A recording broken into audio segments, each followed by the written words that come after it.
लक्षात आलं.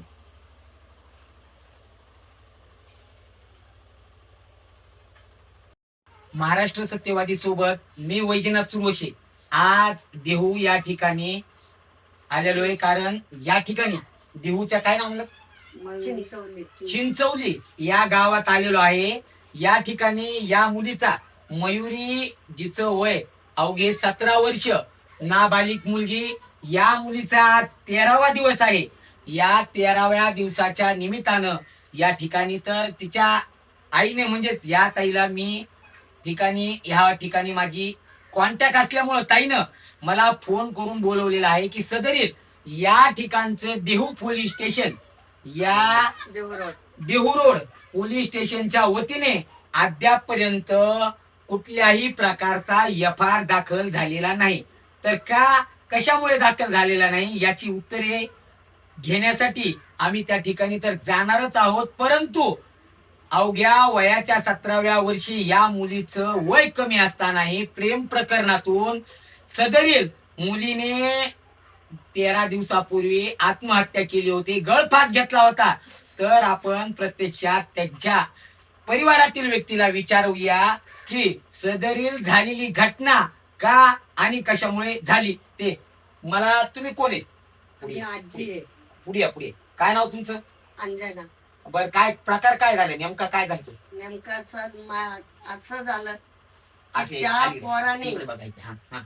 पोराने असं टॉर्चर केला की जवळ होत 6 महिने झाले त्याच्यापाशी होती.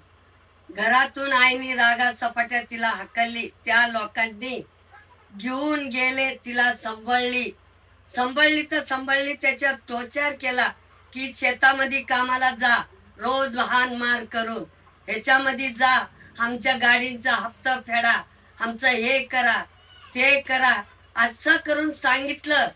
तरी ती जायची, जाऊन परत तिथून आल्यानंतर तिची हान मार करायचे ते लोक. तरी तिचा लई टॉर्चर करायचे. त्याच्यानंतर सासू म्हणायची ही पोरगी तुला पसंत नाहीये, आपल्याला करायचं नाहीये, आपल्याला त्या पोरीपासून फक्त आपलं सगळं हे करून घ्यायचं. ह्यांनी आज 13वा दिवस आहे. 13वा दिवशी आज माझं लेकरू माझ्यापाशी राहत होतं. 12 वाजता तिला बोलवून घेतलं. आम्ही सगळी झोपलेले होतो. झोपलेली तिला कधी फोन केला कधी नाही याचा तपास नाही. तिला बोलवून घेतली, मारून तोडून तिला हानमार करून तिला परत घालवली वाटतं. ते बी आम्हाला माहिती नाहीये. आम्ही त्याच्यानंतर मोठ्या थोरल्या मुलीची मुलगी लघवीला उठली. लघवीला उठल्यानंतर तिने लाईट लावली तर हे काय लोंबलेलं आहे म्हणून भक्ती जवळ जाऊन तो पोरगी मयुरी धरणे आणि न्याय, आम्हाला न्याय लवकरात लवकर भेटावा, नाही तर आम्ही जाऊन धरणी धरून बसणार, नाही तर अपघात करणार, हीच माझी विनंती. अद्यापपर्यंत पोलीस स्टेशननं तुमचा गुन्हा दाखल केला नाही, व्यापार फाडला का नाही? नाही फाडलाच. या ठिकाणी आता मुलीची आई आहे, तिची प्रतिक्रिया बघूयात की सदरील प्रकार कशामुळे घडला. काय म्हणणे तुमचं? काय म्हणणे?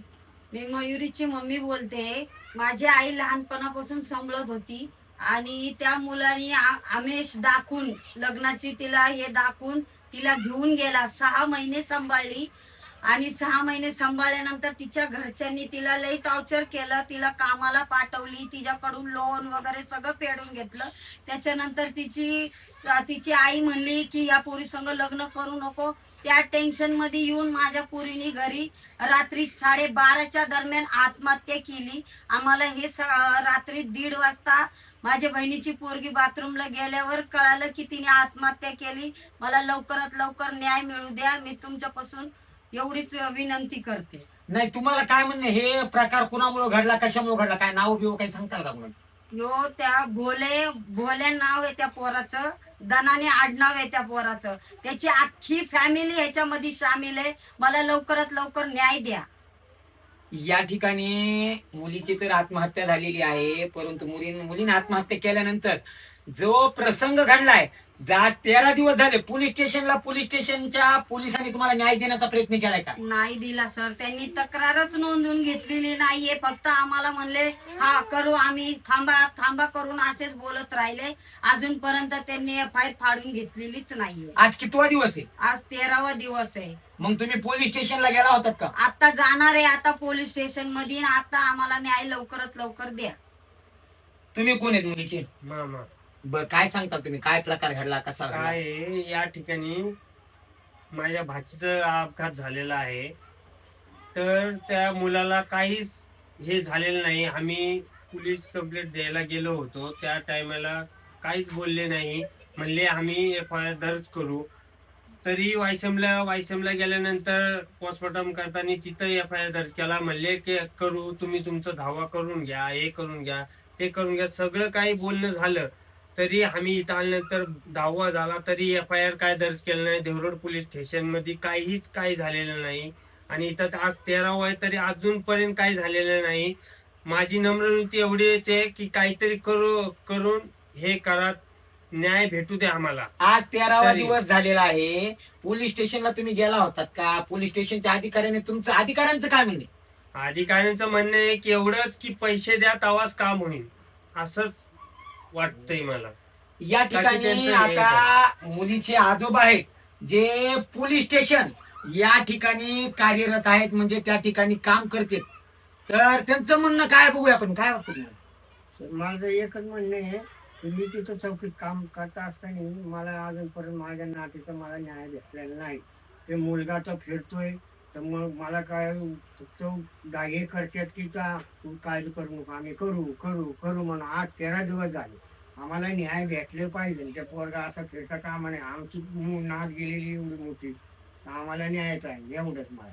या ठिकाणी मुलीची जी मुलगी मयत झालेली आहे तिची लहान बहीण आहे, तिचं म्हणणं काय आहे आपण? आणि बर दीदीचं काय होते, तुला काय वाटते दीदी? माझ्या बहिणीला न्याय मिळायलाच पाहिजे. माझ्या बहिणीला न्याय नाही मिळाला तर आम्ही आत्महत्या करायची कोशिश करीन. आमच्या बहिणीला न्याय मिळायलाच पाहिजे. टॉर्चर केलंय तिला लई. माझी बहीण एवढी भारी होती तरी पण तिला एवढं टॉर्चर केलंय ना. मला फक्त न्याय मिळायलाच पाहिजे. साहेब काय करताय तुम्ही? करा की लवकर न्याय करा. या ठिकाणी मला वाटतं तुम्हाला काही बोलायचं का? ते काय म्हणणे तुम्हाला? या ठिकाणी मी महाराष्ट्र सत्यवादीच्या वतीनं या ठिकाणी एका मुलीला आणि त्याच्या परिवारातील व्यक्तीला न्याय मिळवून देण्यासाठी आलेलो आहे. महाराष्ट्राचे मुख्यमंत्री देवेंद्र फडणवीस साहेब यांनी या ठिकाणी महिलांना न्याय मिळण्यासाठी आणि महिलांवर अन्याय अत्याचार होऊ नये म्हणून प्रत्येक वेळी त्यांचे पाऊल उचलण्याचं काम चालू आहे. परंतु पुणे येथील देहू या ठिकाणच्या चिंचोली या गावात एका अल्पवयीन मुलीने प्रेम प्रकरणातून आत्महत्या केलेली आहे. आज तिचा 13वा दिवस आहे. तुम्ही बघू शकतात या ठिकाणी सामान्य कुटुंबाला पैशाची मागणी केलेली होती. पैशाची मागणी पूर्ण न केल्यामुळे या मुलीचा अद्यापपर्यंत केलेल्या आत्महत्येचा अद्यापपर्यंत FIR फाटलेला नाहीये आणि आरोपी मात्र मोकाट फिरत आहेत. मग या आरोपींना आशीर्वाद या ठिकाणच्या पोलीस प्रशासनाचा आहे का मोकाट येथील कोणाचा आहे याची उत्तरे देण्यात यावी. महाराष्ट्राच्या मुख्यमंत्र्याला फक्त एवढंच सांगायचंय की आपल्या चालू असलेल्या या सरकारमध्ये रोज अनेक नवीन घटना घडत आहेत. त्यामध्ये ही सुद्धा एक नवीन घटना आहे. या घडलेल्या घटनेतून या धरणे परिवारातील व्यक्तींना त्यांची मयत झालेली मयुरी या मुलीला न्याय मिळेल का? मी सत्यवादी सोबत वैजनाथ सुरोशे, पुणे. पूजा वगैरे केलेली आहे आणि मला वाटतं या ठिकाणचं पोलीस प्रशासन हे झोपले की काय? एका सर्वसामान्य व्यक्तीला